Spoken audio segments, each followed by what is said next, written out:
Salut à tous, c'est Captain Bob et on se retrouve pour le retour des vidéos review de koh avec cette toute nouvelle saison koh le totem maudit, voilà. On va débriefer ce petit épisode 1 qui a duré à peu près 2h20, voilà. Je tourne la vidéo directement à la suite de l'épisode pour avoir bien tout en tête.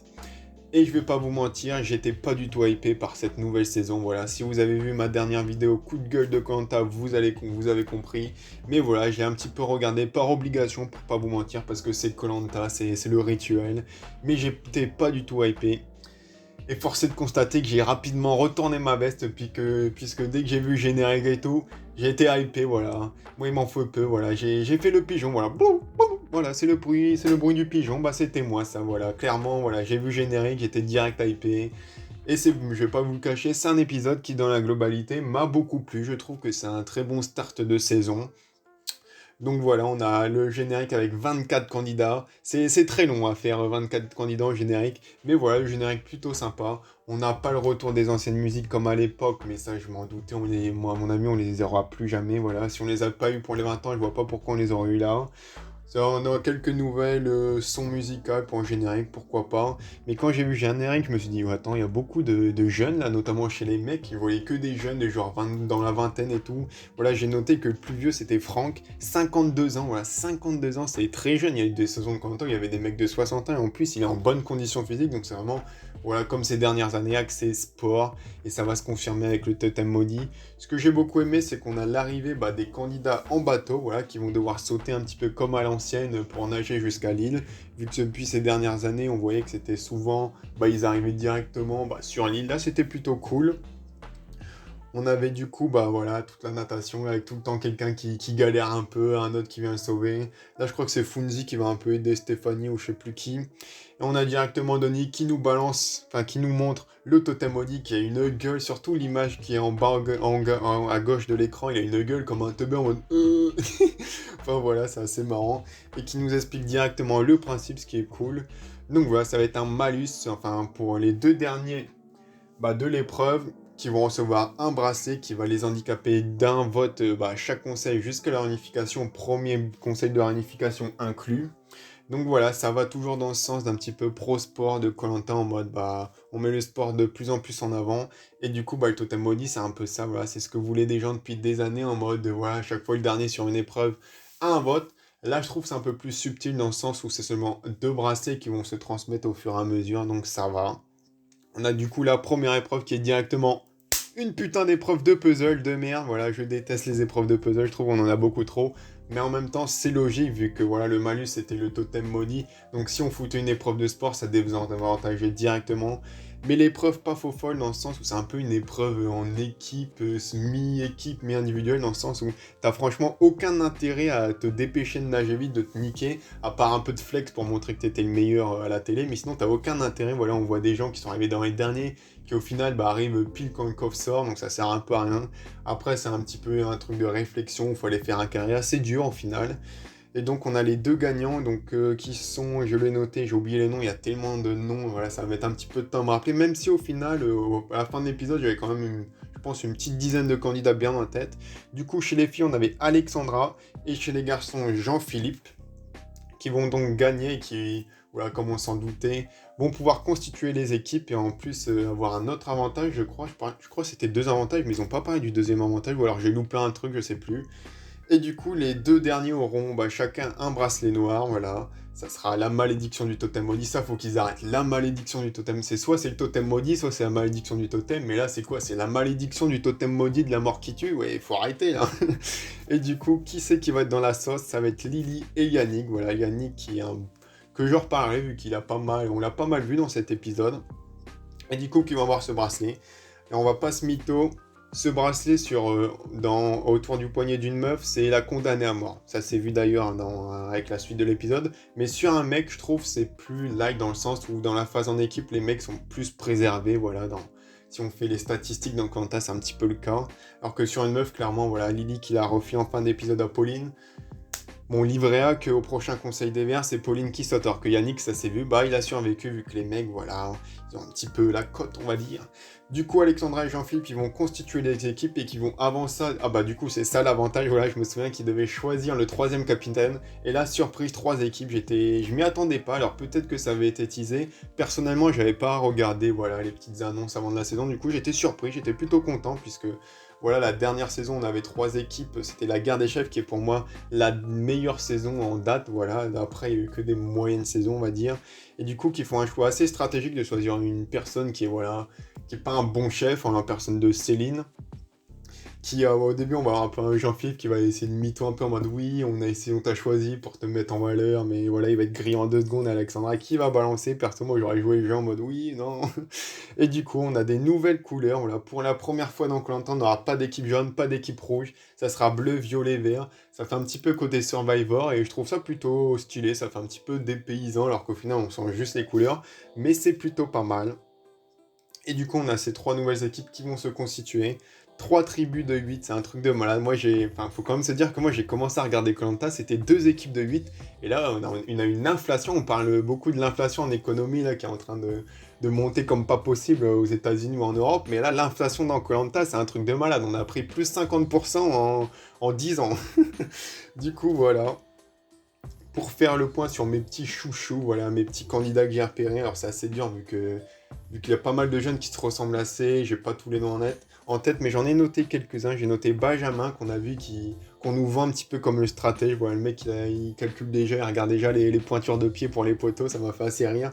On a Mathéo que j'ai pas mal aimé aussi. Colin, je pense, c'est mon chouchou numéro 1 chez les Bleus.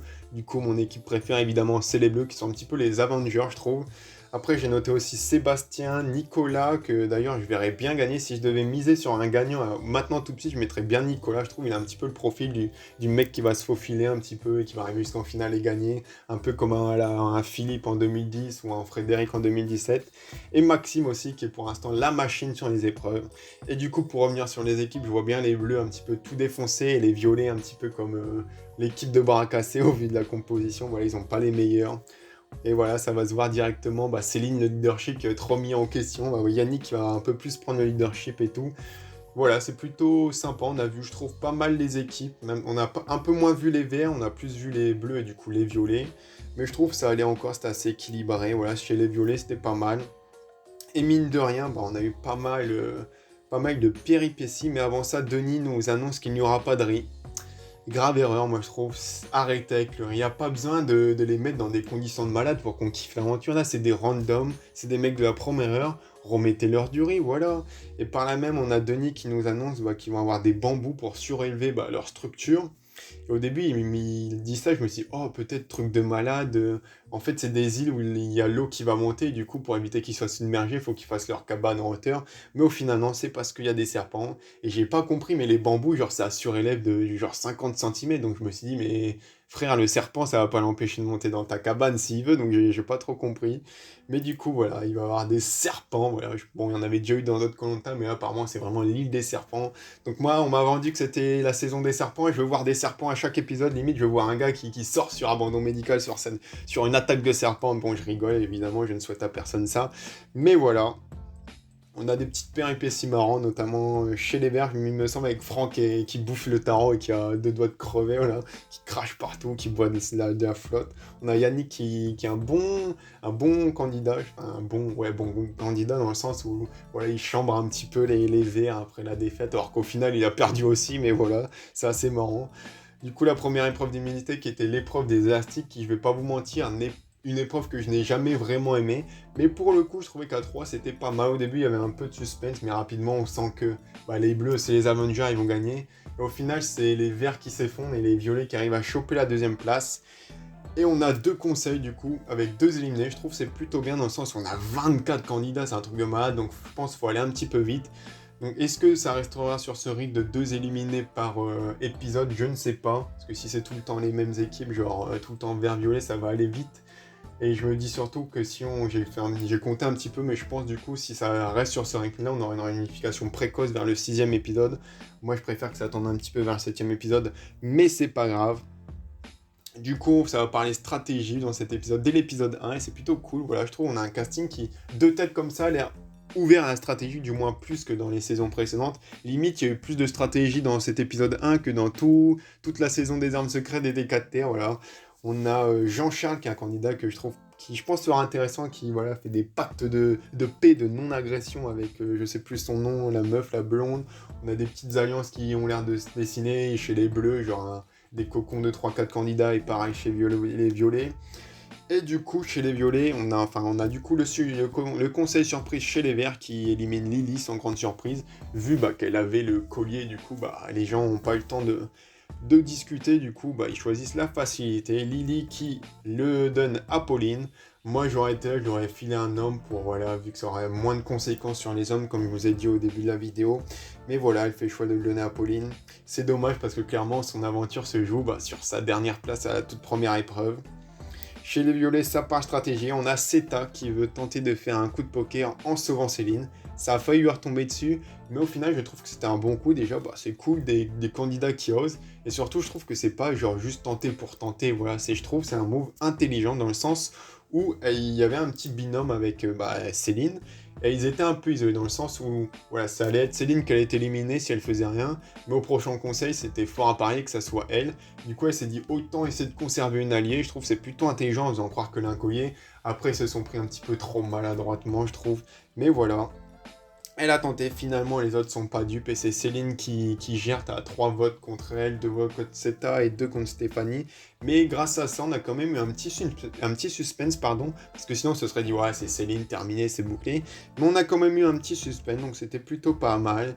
Mais voilà, faut vraiment que les candidats arrêtent de dire pour qui ils vont voter. Voilà, je pense à Yannick qui, juste avant le conseil, dit bon Céline viens là, bon je vais voter pour toi, ouais je sais c'est dur mais je vais voter pour toi. Mais arrêtez, ça me fait penser à Lidero.